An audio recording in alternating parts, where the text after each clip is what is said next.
Hi, welcome to episode 272 of your favorite daily podcast, a couple of things, a podcast about things.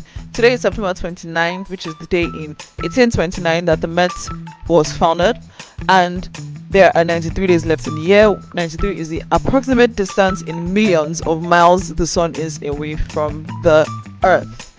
And today I'm going to continue talking about B2B UX. Yesterday we started talking about really understanding the difference between the buyer and the user and why it's important to differentiate between the two. And so I'll continue with on that note into things to keep in mind as you try to do UX research or UX work basically in a B2B context. So yesterday I talked about one of the first things to really understand if you're working in B2B and doing UX work is to really be able to differentiate between the buyer who is paying for the product and the end user who is actually using the product. And something else that I forgot to mention on that was that sometimes the buyer is also the user in some cases. For example, with the example of a toy that I gave, the end user is usually the child, the baby, the toddler, and the parent is the buyer. But there are some toys that the parent is also the user with the kid. So in that instance, they are the buyer and the user, and you have to appeal to those two sides of them as well as the other user which is the primary user actually, which is the kid. But anyway, so moving on from buyer user thing, another thing to take note of is that sometimes the end users actually have no choice in the matter. So think about whatever tool you use in your workplace for whatever thing, whether it's task management, whether it's your doc tool, whatever it is, you didn't have a say in using that tool, but you are counted as a user of that product. So just also think about it in the other way. So for example, Workday is something that everybody complains about, but we use it because that's what our employers use. That's it. So, and there's really nothing they can do about it, and that's why you have to. And so I think that for that reason, people often tend to ignore the UX part of things. It's they're going to use it anyways. But the challenge there is if the experience is so bad that the people are unable to use it, the end users are unable to use it, then the buyer is not getting value for money. And if they are saying that their team is not using it, then they will stop paying for your product. So this is why, even though the end user is not the buyer, you still have to think about what they need and give them a good experience so that they can be using that product without frustration. And because they are less frustrated, they're more likely to continue using it, which means that the buyer is getting value for money as well, and then the user is getting value for their time.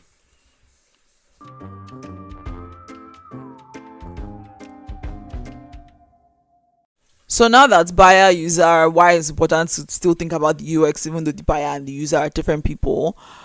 How do you actually then, I'm going to focus more on doing research in this part, because something that we struggle with, whether you're even doing B2B or B2C research or UX work, recruiting is always a drag. It's always the most challenging part of any kind of research work.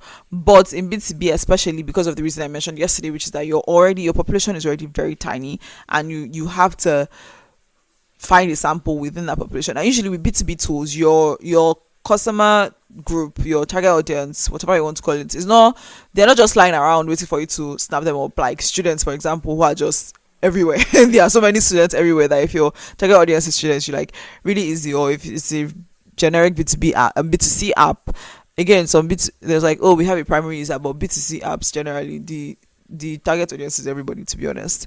But you can create segments within that everybody, but that's a topic for another day. But anyway, so you're dealing with a much smaller group, and recruiting is a challenge. And so I'm going to share some of the things that help me with recruiting in B2B. And the first thing is to lean heavily on your other teams that are customer facing. And I've talked about this before on the podcast, where it's you have a customer support team, you have a customer success team, you have a sales team, you have a marketing team, you have all these teams, people who are in constant communication with users. So you have to lean heavily on them to connect you with users that fit into the profile or whatever user group, whether it's buyer, the user, whomever, or a specific segment of user that you want to talk to for example, if your product is used by multiple people, so maybe Figma, for example, developers may use Figma, designers may use Figma, and you want to, do something with developers in the product, so you can ask your sales, customer success, customer support, whomever, to link you up with customers. That's one way. Another way is, of course, to go into the user base and send an email to everybody, or send a notification, an in-app notification, or a pop-up somewhere in there to do some in-app recruiting, and those kinds of things, or email recruiting to your customer base. But sometimes this is not always possible, depending on the organization you're working and the rules and all of those things around contacting users and so on. So that first way of working with the people who are on your team is the cheapest, most straightforward way of doing it. Another way would be to reach into your own circle. So, for example, where I worked, the major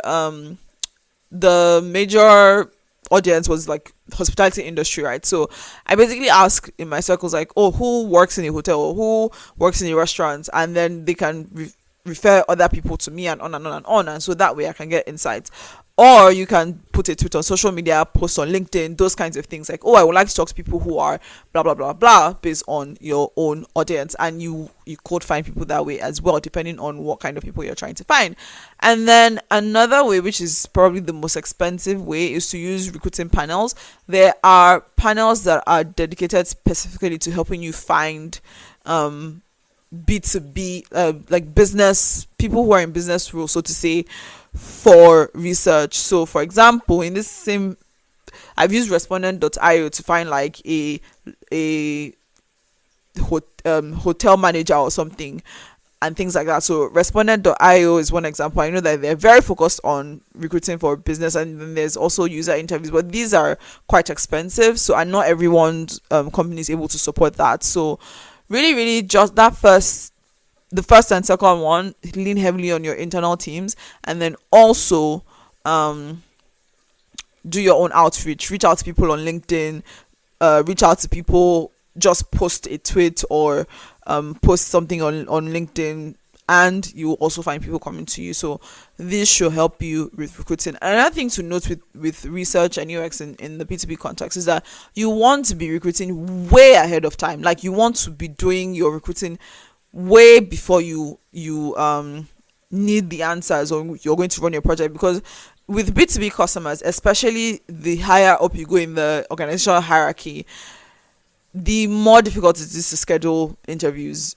right? It's really difficult. So you need to be way ahead of schedule when you're recruiting. And this is why also I like the approach of rolling research in B2B, because rolling research is great in every context, but with B2B especially, you should be able to have a conversation with a customer, or a user, or a potential customer, or potential user, whatever you want to call it, in the blink of an eye. Like, if somebody is available in 10 minutes, you should have like your key themes and topics and things you would like to learn about, based on what your team is working on, or the problems that you have seen that they're going to work on, or what is on the roadmap for the next quarter or the next half year. You should have those main topics and themes on the ready. So whenever you have an opportunity to speak to a customer, then you can just jump on that and get the insights that you need there and then. And I just remembered, another way to find people is, depending on who your target audience is actually to go to places. So in my case, I will literally just go into hotels and be like, hi, I would like to talk to like the hotel manager, or I'll just chat with the person in the reception if they have a minute, if there's no like long queue of people waiting to be checked in, things like that. Like, use your use your reasoning when you're doing something like that. So it's like literally just walk into places and ask where, if it applies to the kind of product that you're working on.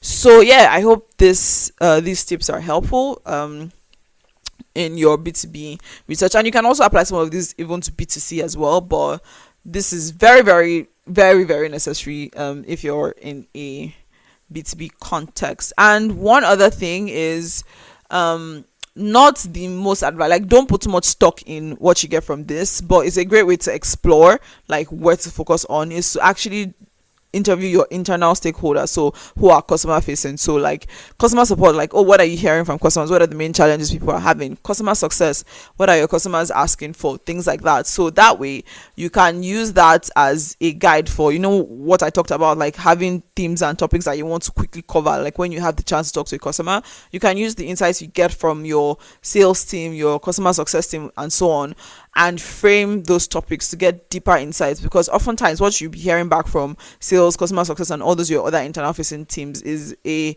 summary of what the customer has said. So, and sometimes there's things hidden, things that they may not see because they have a different focus, right?